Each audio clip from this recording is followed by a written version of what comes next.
बोलिए बाल कृष्ण लाल की जय, बोलो वृंदावन बिहारी लाल की जय। कल थोड़ा सा दान के लिए बोल दिया तो मेरे को ऐसा लग रहा है आज संख्या बहुत कम हो गई है? मैं यही चर्चा कर रहा था, मैंने यार इतनी खतरनाक स्थिति कैसे हो गई। मैंने कल तो उम्मीद ऐसी थी कि शायद कल वहां तक हो जाएंगे, आज तो 1 घंटे तक तो बस 2-3 माई बैठी रही। श्री ठाकुर जी की कृपा से आज तृतीय दिवस की कथा प्रारंभ हो रही है। आप सब लोग आ रहे हैं उसके लिए बहुत बहुत धन्यवाद, साधुवाद। और श्री भगवान की कथा में हमारे परम प्रिय लाडले हमारे मित्र, हमारे भाई और आपके उदयपुर शहर के ओबीसी मोर्चा के जिलाध्यक्ष श्री बाबूलाल जी भी हमारे बीच में आज पधारे हैं। इनके लिए बहुत बहुत साधुवाद, धन्यवाद। ठीक सेक्टर 14 से इस कोने पर आए हैं और हम लोग इस गली से इधर आने में भी सोच रहे हैं कि कैसे चले हैं।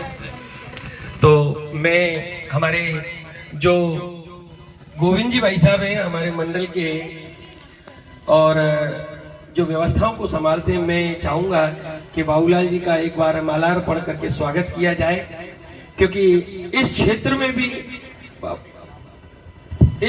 में भी और बाबूलाल जी ने आके अपना बहुत सहयोग दिया है। एक बार आ जाइए, मान के पान के लिए आ जाइए। महाराज जी तिलक करें जिससे भविष्य के अच्छे नेता बने हैं।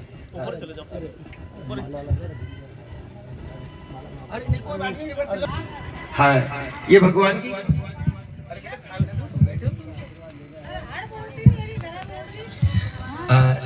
ये माला ले जाए।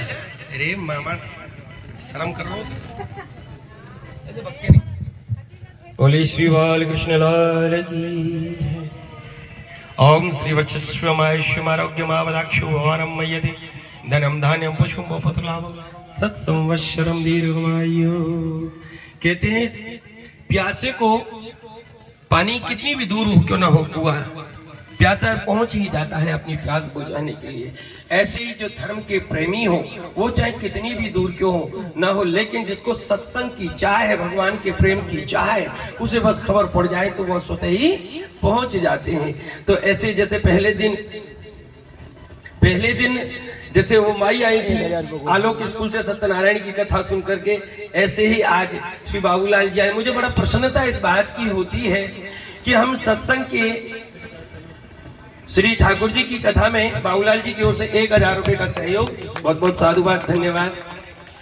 और ऐसे सत्संग की चाह रखने वाले व्यक्ति, ऐसे धर्मनिष्ठ व्यक्ति अगर कहीं ना कहीं हमारे राजकीय कार्यों में बढ़ते हैं तो और भी ज्यादा हमारे संभलने का और हमारे समाज को सुधरने का अवसर मिलता है। याद रखिए, मैं बस इतना जानता हूं, इतना कह सकता हूं कि परमात्मा को किसी ने देखा नहीं है, परमात्मा को किसी ने देखा नहीं है, लेकिन जो धर्म के मार्ग पर चलता है वही परमात्मा का इशारा होता है। उसके लिए कोई भी रूप, कुल, वर्ण, कोई भी इसके लिए व्यवस्थित नहीं है, केवल इसके लिए मन के भाव होना आवश्यक है। तो यहाँ भगवान की जो कथा चल रही है उसमें आप सब लोग आ रहे हैं, सहयोग कर रहे हैं, बहुत बहुत धन्यवाद। मैं माताओं से कहना चाहूंगा, कल जो आई थी उन्हें आज दोबारा फोन करना कि भाई क्या बात है, कैसे देर हो गई, क्या गड़बड़ है, ऐसा मत करिए, क्योंकि अभी कथा के 4 दिन और शेष हैं, अभी और शेष हैं। दूसरा, अभी हम और गोविंद जी कमरे के अंदर ही बैठे थे। हमने कहा कि महाराज जी, अगर गोविंद जी को चिंता हुई कि और कह रहे कि महाराज जी अगर ऐसी स्थिति रहेगी तो कैसे, क्या होगा, क्या नहीं होगा। हमने कहा मैं गोविंद जी क्या करें, तो गोविंद जी ने कहा महाराज जी कुछ नहीं होगा तो बस्ती में झोली फैला के मांग लेंगे, क्योंकि धर्म की बात है। क्या है? धर्म की बात है। लेकिन उस समय हमारी बस्ती को भी थोड़ा सा ये देखना और सोचना पड़ेगा कि हमारे न जाने से धर्म के लिए इन्हें झोली फैलानी पड़ रही है, तो हम कितने बड़े अभिमानी जीव हैं। अगर कोई हमारे घर में हमारे कल्याण के लिए धर्म की कथा करे और फिर भी उसे झोली फैलानी पड़े तो कितनी अच्छी बात नहीं होगी। ये हमारी जिम्मेदारी है। कई जगहों पर ऐसा भी होता है कि कुछ माताएं भी खड़ी हो जाती हैं, कहती हैं कि महाराज जी 4-5 महिलाओं का जैसे गुट बन जाता है, समूह हो जाता है कि 2-4 लोग हमारे हो जाते हैं और 2-4 माएँ भी इकट्ठी हो जाती है। वो भी सोच लेती है कि चलो हम सब, तो 8-10 लोगों की एक टोली बन जाती है।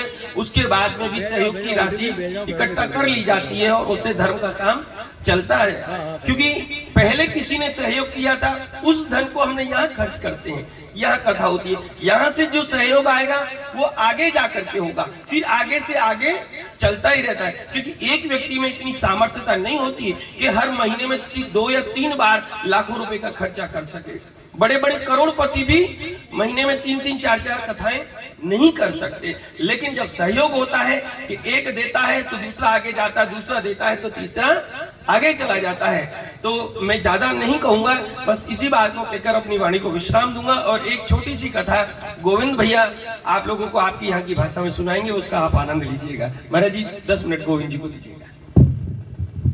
बोलिए कृष्ण कन्हैया लाल की जय हो। भगवान कृष्ण जी की कृपा से ये बहुत ही सुंदर प्रसंग चल रहा है। लग रहा था कहाँ लगा हुआ और है। आप सभी कोलो निवासी भी इस का रसपान का आनंद प्राप्त कर रहे हैं। भगवान महादेव जी की कृपा से अपने कॉलोनी में ये अवसर मिला है कि हम भागवत कथा सुने, अपने जीवन में उतारें। अपने जीवन का एक महत्वपूर्ण अंग है भागवत कथा, जिसका हम सभी आनंद उठा रहे हैं। न जाने कितनी सदियों बाद या कितने ही दशकों बाद हमें ये अवसर मिला है कि हम इस पांडाल में बैठकर कथा सुन रहे हैं। आज बड़े बड़े संतों को हम बुलाते हैं, बड़े बड़े मंत्रों को बुलाते हैं, व्यासपीठों को बुलाते हैं, लाखों करोड़ों रुपए लगते हैं। मैं थोड़ी देर बाद बताऊंगा क्योंकि मामा जी को कहीं जाना है। एक बार मामा जी आपको छोटा सा एक सुंदर भजन सुनाएंगे और मामा जी आपको सनातन से जुड़ी हुई और अपने भक्ति से जुड़ी हुई बात बताएंगे। मामा जी को धन्यवाद देंगे, बाबूलाल जी को, कि सेक्टर 14 में रहते हुए भी यहाँ भी आए हैं और अपनी कॉलोनी में आके इस कथा के लिए सहयोग भी दिया। एक बार जोरदार ताली होनी चाहिए। देखिए, इसको कहते हैं धर्म प्रेमी। जो धर्म से बंधे होते हैं वो सारे बंधन तोड़कर प्रभु के शरण में आ जाते हैं। ऐसे बाबूलाल जी, मामा जी मेरे, उनको बहुत बहुत धन्यवाद कि आप पधारे। मैं निवेदन करता हूँ आप पधारें और एक छोटा सा गीत सुनाएं और अपनी अभिव्यक्ति जरूर प्रेषित करें धर्म के प्रति।